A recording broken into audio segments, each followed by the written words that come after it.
Breaking చూస్తున్నాం. కోల్కతా విమానాశ్రయంలో పెను ప్రమాదం తుదిలో తప్పిపోయింది. ఒకే రన్ వైపుకి ఎయిర్ ఇండియా, ఇండిగో విమానాలు వచ్చాయి. దీంతో రెండు విమానాలు ఒకదానికొకటి తాకాయి. వేగంగా ఢీకొట్టి ఉంటే భారీగా ప్రాణ నష్టం జరిగి ఉండేదని అనుమానిస్తున్నారు. ఇండిగో విమానం 6E6152 విమానం ఆలస్యంగా బయలుదేరడం వల్ల కమ్యూనికేషన్ గ్యాప్ వచ్చినట్లుగా అనుమానిస్తున్నారు. విషయం తెలుసుకున్న డీజీసీఏ విచారణకు ఆదేశించింది.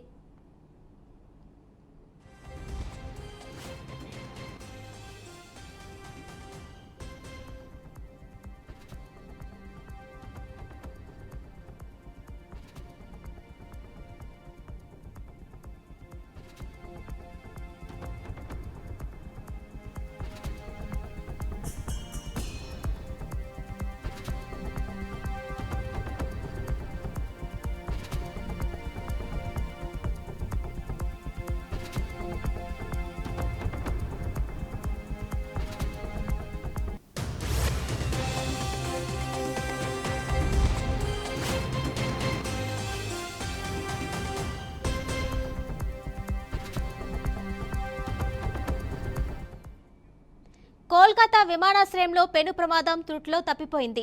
ఒకే రన్ వేకి ఎయిర్ ఇండియా, ఇండిగో విమానాలు వచ్చాయి. దీంతో రెండు విమానాలు ఒకదానికొకటి తాకాయి. వేగంగా ఢీకొట్టి ఉంటే భారీగా ప్రాణ నష్టం జరిగి ఉండేదని అనుమానిస్తున్నారు. ఇండిగో విమానం 6E6152 విమానం ఆలస్యంగా బయలుదేరడం వల్ల కమ్యూనికేషన్ గ్యాప్ వచ్చినట్లు అనుమానిస్తున్నారు. విషయం తెలుసుకున్న డీజీసీఏ విచారణకు ఆదేశించింది.